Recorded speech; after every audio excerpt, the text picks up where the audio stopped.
Jesús y fue parte del show, de la celebración que ellos tuvieron de su fiesta. 50 días después, cuando era la fiesta de las primicias, entonces queda marcado para la iglesia cristiana aquel día como una fecha de aniversario, porque la palabra dice que en aquel día, en el día del Pentecostés, se derramó el Espíritu Santo, ¿sí? Y fue el cumplimiento de la promesa de Jesús, pero también el cumplimiento de lo que ya el profeta menor Joel había profetizado. Y la vida de la iglesia cristiana cambió ante el derramamiento del Espíritu Santo. La iglesia fue transformada de una manera tan tremenda que la palabra aquí menciona que cuando hubieron orado, dice que tembló y entonces hubo el derramamiento. Después del derramamiento del Espíritu Santo que nos menciona el capítulo 2 de Hechos, ahí empezamos a ver cosas diferentes, cosas extraordinarias, a tal grado que cuando hubo el derramamiento del Espíritu Santo en el día de Pentecostés, dice que los que estaban ahí celebrando la fiesta pensaban que ellos estaban borrachos, ¿sí? Y eso nos lleva a pensar, pues entonces, ¿cómo estaría? No estaban borrachos de licor, no. Algo estaba pasando, estaba un fenómeno allí sucediendo, dándonos a lugar. Y después podemos seguir viendo que empiezan a suceder cosas también tremendas al ser llena la gente del Espíritu Santo. Y sabe una cosa, empezó a haber cambios tremendos en la vida de las personas en las cuales el Espíritu Santo se derramaba, de tal manera que ya no eran las mismas. Hemos mencionado muchas veces cuando hablamos al respecto sobre Pedro. ¿Quién era Pedro antes del derramamiento del Espíritu y quién es Pedro después? Y vemos que es un Pedro completamente diferente. Antes lo podemos catalogar como un cobarde, como un bocón, como un atrabancado, pero después del derramamiento del Espíritu Santo vemos a un Pedro valiente, vemos a un Pedro que no tiene miedo, vemos a un Pedro totalmente diferente. Espíritu Santo, ante la llenura del Espíritu Santo en la persona, viene a producir diferentes cosas en la persona, de tal manera que no puede ser la misma. Y si bien es cierto, la palabra dice que en el momento que nosotros aceptamos a Cristo, ¿quién viene a ser moral de nosotros? El Espíritu Santo. ¿Y quién ha sido dejado para estar con nosotros siempre? El Espíritu Santo. Pero ¿sabe una cosa? El propósito de Dios no es que usted esté nada más tranquilo. Yo ya acepté a Cristo, la palabra dice que el Espíritu Santo viene a morar en mí, que va a estar conmigo todos los días hasta el fin del mundo. No. El Señor tenía otros propósitos para derramar el Espíritu Santo. No tan solo es para que more en la vida del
verdadero Pentecostés en nuestras vidas. La Biblia nos habla de un hombre que, fíjese, este hombre era un miembro de la iglesia, era un diácono de la iglesia, porque a veces se piensa, no, el Espíritu Santo para que haga tal cosa tiene que ser en una eminencia, tiene que ser en el pastor, en el evangelista, en alguien con más nombre. No, el Espíritu Santo fue derramado para quienes. Dice, derramaré sobre toda carne. Y si está sobre toda carne, no debe de hacer un efecto sobre cada uno de nosotros. Y la Biblia me menciona a Esteban, un miembro de la iglesia y un diácono de la iglesia. Un hombre temeroso de Dios, un hombre que amaba a Dios, pero un hombre también que tenía la llenura del Espíritu Santo. La llenura del Espíritu Santo vino a traer ciertos efectos en su vida y a producir ciertas cosas en su vida. Dice la palabra, vaya conmigo a Hechos capítulo 6, versículo 15.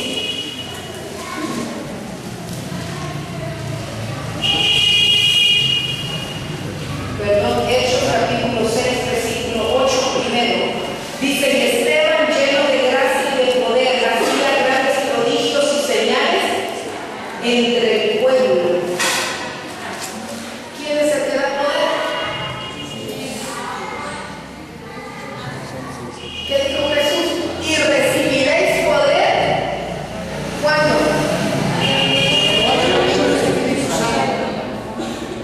Cuando venga sobre vosotros el Espíritu Santo, y entonces me seréis testigos.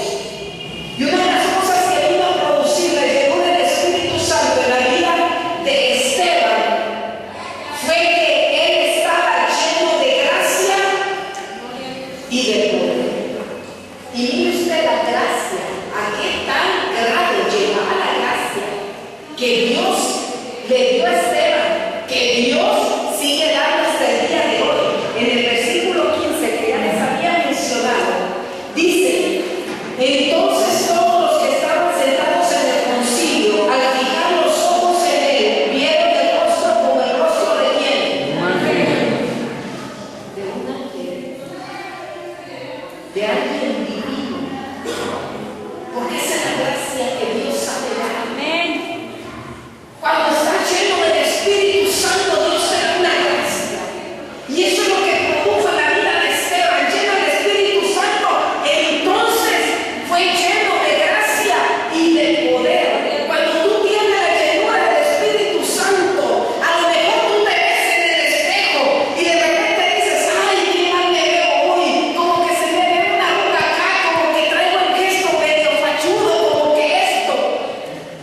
Pero cuando tú sabes que estás lleno del Espíritu Santo y te ves en el espejo, hasta llegas a decir: caramba, no sé ni qué crema me unté, pero parece que estoy rejuveneciendo.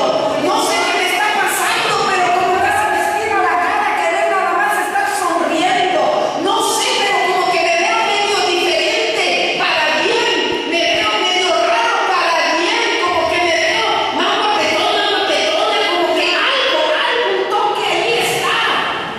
Porque eso es lo que produce la llenura del Espíritu Santo. La llenura del Espíritu Santo te cambia el semblante, ese ceño fruncido de amargado que siempre traes, se te quita, se te cambia, porque esa es la gracia que sabe dar Dios cuando te está llenando de Él.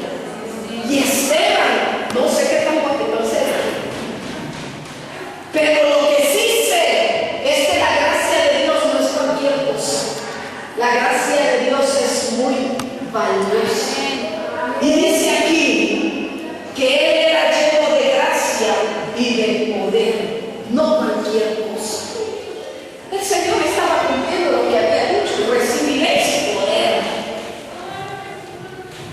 Poder a tal grado que hacía milagros y prodigios.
Y tristemente, cuando la iglesia no es luz, lo único que hace ante el pueblo son testimonios, son malos testimonios, son cosas que no ayudan a avanzar la obra de Dios. Pero cuando la iglesia entiende que hay una gran necesidad, ya, hoy y siempre, la necesidad del Espíritu Santo, cuando la iglesia entiende que desde que aceptamos a Cristo ya no podemos vivir sin Él, ya no podemos caminar sin su presencia, ya no podemos estar sin su Espíritu. Cuando la iglesia entiende, la iglesia, aunque se sienta llena, quiere estar sumergida y sumergida y sumergida en ese río del Espíritu, porque no puede mantenerse seco, está casi como los pescados. Si me sacan del agua me muero.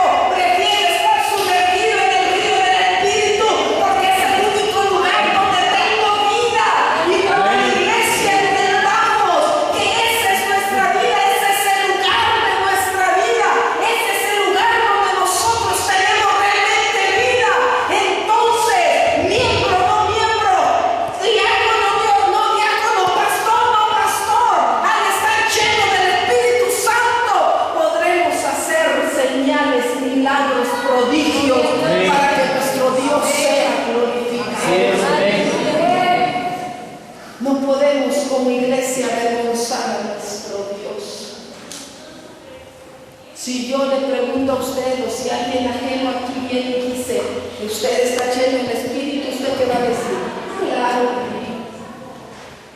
Pero si nos preguntan dónde están las señales y los prodigios que hacían estos santos hombres, ¿por qué no los haces tú?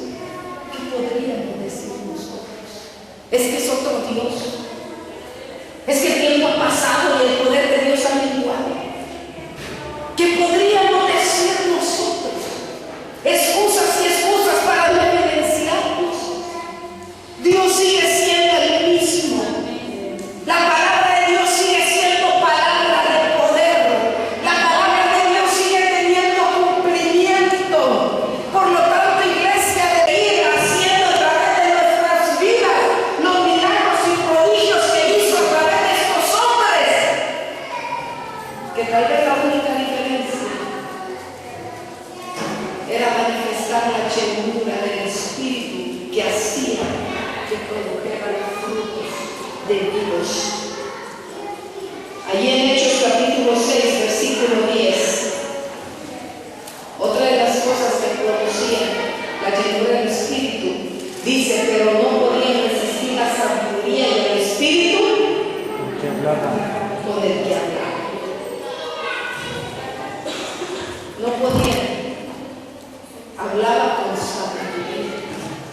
Y por más que estuvieran los eruditos, los más de caché, la crema y nata y la leche cortada de la sociedad en ese tiempo, por más que estuviesen los más estudiosos, no podían resistir con la sabiduría que hablaba este hombre, con el Espíritu que hablaba.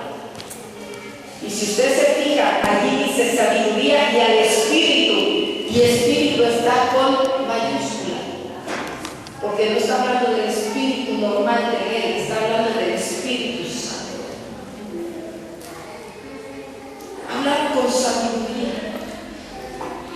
A veces nosotros tenemos enseñanzas y enseñanzas y enseñanzas de proverbios sobre la sabiduría, la mujer sabia, el hombre sabio, el hijo sabio y todo el mundo sabio, y de toda la familia que es sabia, la vivimos regañando. Cuando debemos de hablar, no hablamos, y cuando debemos de callar, hablamos. Cuando debemos de decir una cosa, decimos otra, y cuando debemos de decir otra, decimos otra. Cuando debemos de comportar de una forma, nos portamos de otra, y cuando debemos de esta manera, no tiene que ser por contrario. Pero ¿sabe usted por qué pasa eso? Porque hay algo que necesita la iglesia. Esta gente, los meros del concilio, los meros jefes, no resistían la sabiduría y el Espíritu con el que hablaba Esteban. porque Esteban no era cualquier cosa. Esteban era un hombre lleno del Espíritu.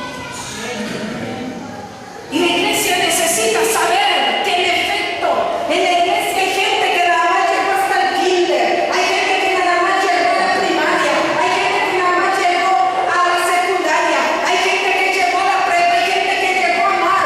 Pero déjeme decir una cosa, que la iglesia del Señor, esto no tiene nada que ver. Cuando la llenura de Dios está sobre una persona, así jamás haya pisado ni el kinder, siquiera la sabiduría de Dios reposa sobre sus vidas y habla de tal manera que deja maravillado a todo mundo.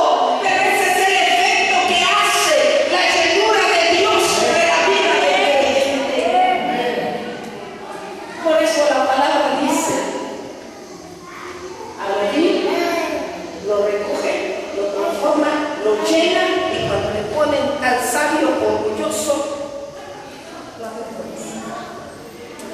Porque la llenura de Dios va más allá de lo que la mente humana aquí puede educar. Y no, por eso van a decir: ya no estudio. Pues bueno fuera que dijera: no estudio, pero me meto a esa llenura. Pues imagínense, preparado y lleno del Espíritu, amor. Imagínese usted el impacto tremendo. Otra de las cosas que produjo la llenura del Espíritu Santo en la vida de Esteban fue valentía para predicar la palabra. ¿Cuántos necesitamos ser valientes para predicar la palabra? Es que ¿qué van a decir? Es que ya se van a enterar que soy cristiano. Es que después ya no voy a poder cobrarme las que me hacen. Es que esto, es que no, pues que me van a dejar de hablar. Se me va a voltear las suegras, se me van a voltear mis papás. Es que ¿qué voy a hacer? Es que ¿qué lo otro? Hablábamos, ¿verdad? Y todos decían cuando dije yo: Pedro, que era antes de la llenura un cobarde. Y yo: sí. ¿Cuánto necesitaremos que la llenura produzca valentía? Allí en Hechos capítulo 6, versículo 11, Esteban se topa en una situación difícil.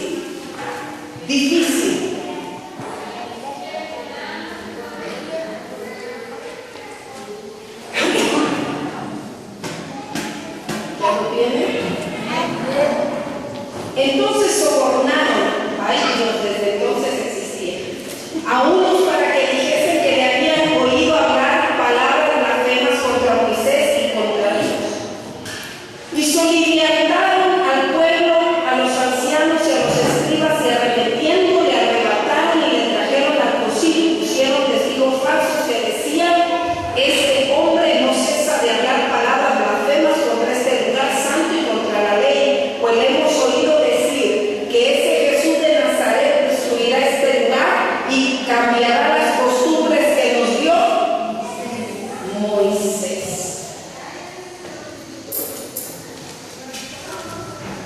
Y en el capítulo 7, todo el capítulo 7 casi, encontramos a un Esteban que es llevado consigo a los que lo iban a juzgar,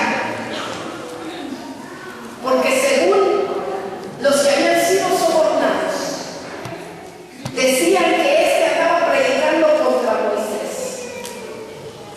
¿Y sabe usted qué le esperaba a Esteban al ser llevado ante el concilio para ser juzgado? ¿Qué usaban, qué hacían los judíos siempre cuando según ellos habían pecado? ¿Qué era lo usual? Lo apedreaban. ¿Verdad? Y aquí van y acusan y llevan testigos falsos. Pero encontramos a un Esteban lleno de ¿qué? El Espíritu Santo. Y por lo tanto el Espíritu Santo, ¿qué produce? Valentía.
todo lo que había dicho Isaías sobre el Mesías hasta llegar al punto de Jesús.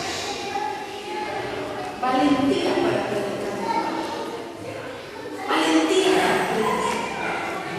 Porque eso es lo que produce. Y aunque él sabía las circunstancias que le rodeaban, eso no era suficiente como para que él se acobardara y temblara las cosas. Iglesia, nosotros necesitamos ser una iglesia valiente. Que es cierto, viene la muchedumbre con todas sus ideas, viene la muchedumbre diciendo cuánta cosa, viene la muchedumbre predicando su mentira como si fuera la gran verdad. La iglesia necesita ser una iglesia llena del Espíritu, que se levanten con valentía, que tomen la palabra, que crean la palabra y que vayan en contra de la corriente para predicar la verdad como la gran verdad que es y manifestar a Jesús como la única esperanza que este mundo pueda tener. Y si me van a dejar de hablar, pues que me dejen de hablar. Hay gente que no acepta a Cristo porque el que dirán y el que dirán. Pero ¿cómo voy a entender que les encanta verte tirado en la basura, ebrio y cuánta cosa? ¿Cómo a eso sí te le van a aplaudir? ¿Cómo crees que eso es el bien para tu vida? He conocido a padres que le han dicho a sus hijos que eran de lo peor. Y cuando aceptan a Cristo, les han dicho: aquí se te cierran las puertas y te vas, porque prefiero verte como andabas a que ahora sirvas a este Dios. Pero sabe una cosa, Jesús ya lo había dicho: se levantarán los mismos de tu casa contra ti por amor a mí.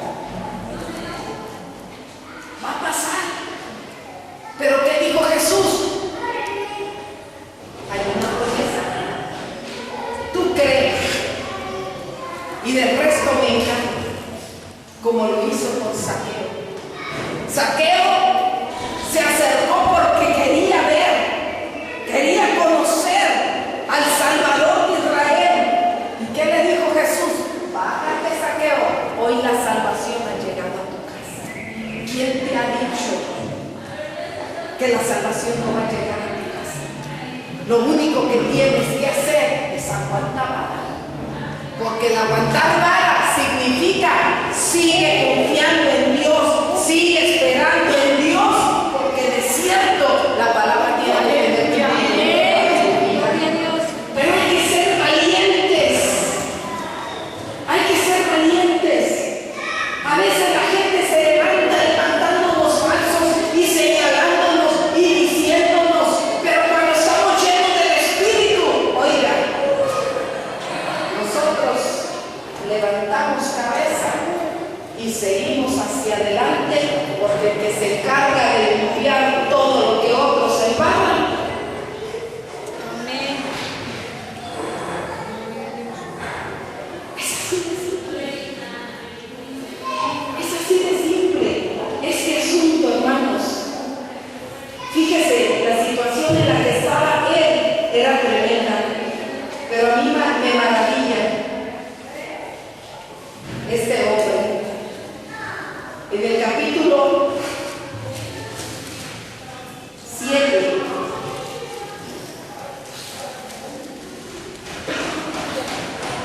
versículo 54, miren lo que pasaba cuando no podían con la palabra que escuchaban de este hombre lleno de Espíritu. Versículo 54 dice el capítulo 7: oyendo estas cosas, se enfurecían en su corazón y crujían los dientes. Esteban, lleno del Espíritu, hablaba con sabiduría y con un espíritu. Y aquellos que lo acusaban, aquellos que lo señalaban, aquellos que habían echado mentiras sobre él, aquellos que habían sido falsos testigos y juntos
su mirada en las cosas de arriba y no en las de la tierra.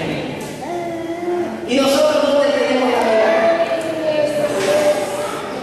Hay que zapatos traes, hermano. A ver qué ropa, a ver, te fijaste. No, hombre. Y esto, y viene una situación. ¡Ay, me va a doler! ¡Ay, esto! Y viene alguna aflicción a su vida. ¡Y ay! ¡Y ay! Cuando tus ojos están puestos en las cosas de la tierra, mira las cosas de la tierra y las cosas de la tierra no te infunden nada de fe. Al contrario, la boca que tienes te la tira. ¿A poco no? Pero si bien es cierto, somos ciudadanos aquí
Entonces ellos dando grandes voces, se taparon los oídos y arremetieron a una contra él. Así es el mundo, hermano. No creas que el enemigo se va a quedar quieto ante un creyente de poder. Le sacará porque sabe que no se va a enfrentar a cualquiera. Sabe el calibre de poder que tiene un creyente lleno del Espíritu. Le sacará. Pero eso no quiere decir que no esté como león rugiente buscando de qué forma actuar el poder. Buscará la manera. Y cuando usted predique la palabra y usted hable la grandeza de Dios, habrá gente que se tape los ojos hasta la más piadosa que se da de corte de pie. ¿Qué está haciendo? Así pasa. Y cuando Esteban está diciendo lo que está viendo, los otros más se enfurecieron, más se enojaron. Pero sabe una cosa, dice la palabra en el 58, y echándole fuera de la ciudad, ¿qué le hicieron? Le apedrearon. Y los testigos pusieron sus ropas a los pies de un joven que se llamaba Saulo. ¿Usted sabe quién fue después Saulo? Ahí estaba Saulo. Ahí estaba Pablo, siendo testigo de lo que le estaban haciendo al otro, porque Saulo era un hombre religioso y como un montero. Ahí estaba, delante de ellos, las ropas de Esteban. Y dice el 59, y apedreaban a Esteban mientras él invocaba y decía: Señor Jesús, recibe mi espíritu. Y puesto de rodillas clamó a gran voz: Señor, no les tomes en cuenta este pecado. Y habiendo dicho esto,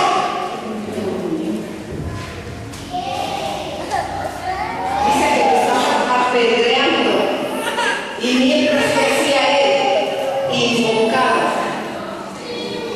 ¿Sabe usted que estas gentes le aceptaban la ley, pero no a Jesús? Pero no por el hecho de que estaban apedreando, él le puede declarar a Jesús. Dice que él invocaba y decía: Señor. Iglesia, no puede haber otro nombre en el cual nosotros declaremos solamente el nombre de Jesús. Y podrán decir: cállate y no digas ni mencionen este otro nombre. No puede haber otro nombre. Hay un solo nombre que es sobre todo nombre. Es el nombre de Jesús, nuestro Salvador, nuestro Señor, nuestro Redentor. No podemos proclamar otro más que Él. Pero ¿sabe qué produjo también en sus últimos momentos la llenura del Espíritu? En tener un corazón lleno de perdón. Lleno de perdón. Fíjese, ¿usted cree que cuando a alguien lo apedrean se muere rápido?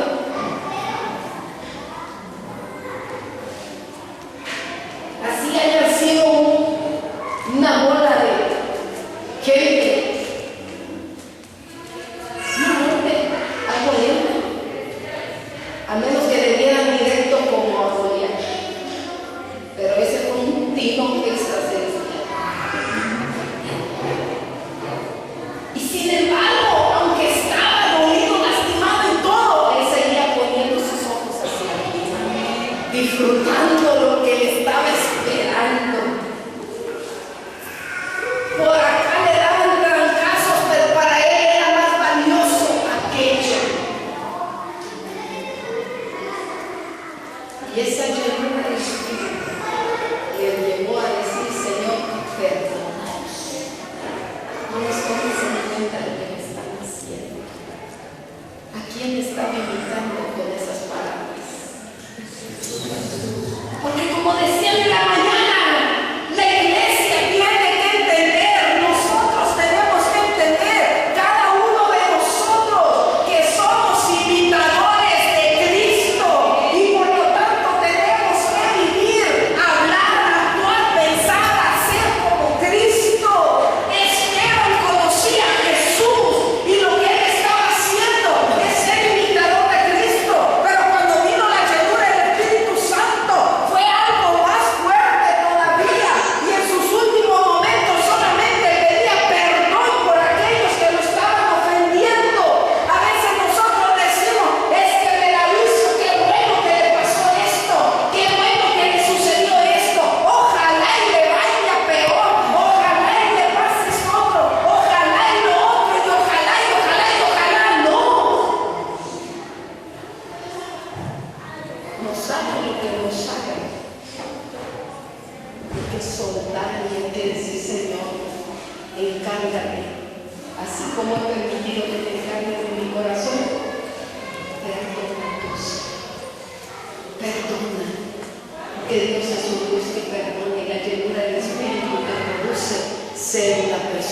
iglesia necesitamos la llenura del Espíritu. Ya necesitamos urgentemente. Necesitamos la llenura del Espíritu para poder salir de este lugar de comodidad en el que estamos. Necesitamos la llenura del Espíritu para tomar la fuerza y levantarnos de ese lugar donde hemos caído y nos hemos estacionado. Necesitamos la llenura del Espíritu para empezar a cambiar nuestro vocabulario y empezar a hablar cosas positivas que nos levanten, nos animen, nos motiven. Necesitamos la llenura del Espíritu Santo para dejar de ver las circunstancias que nos rodean y que nos tienen ahí en la aflicción y poder alzar nuestros ojos y ver las cosas de arriba, que se ve todo tan diferente, y entonces tendremos el impulso de levantarnos e irnos tras lo que vemos. Necesitamos la llenura del Espíritu, porque sin la llenura del Espíritu nosotros no podemos continuar y no podemos hacer la obra que Dios nos encomendó hacer. Dios sigue manteniendo su promesa viva. Dios todavía tiene cumplimiento para tus hijos, pero lo necesita hacer con gente llena de su Espíritu, que mire hacia arriba, deje de ver hacia abajo, confíe y crea que poderoso es Dios para sacarnos adelante. Póngase de pie en esta hora.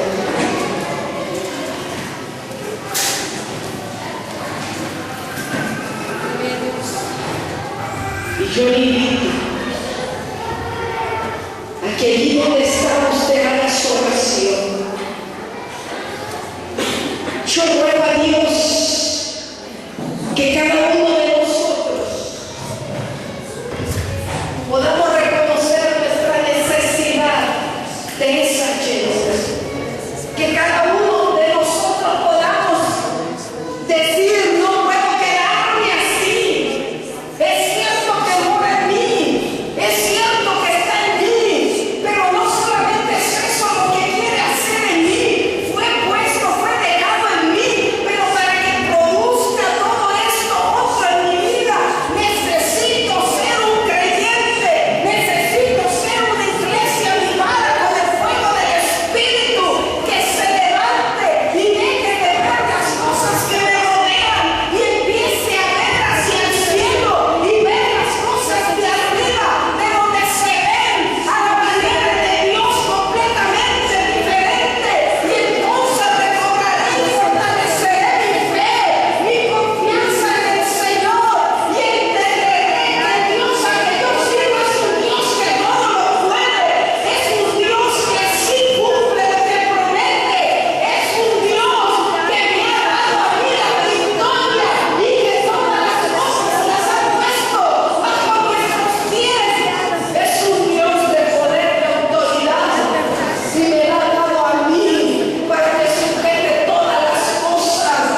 en el nombre de Jesús.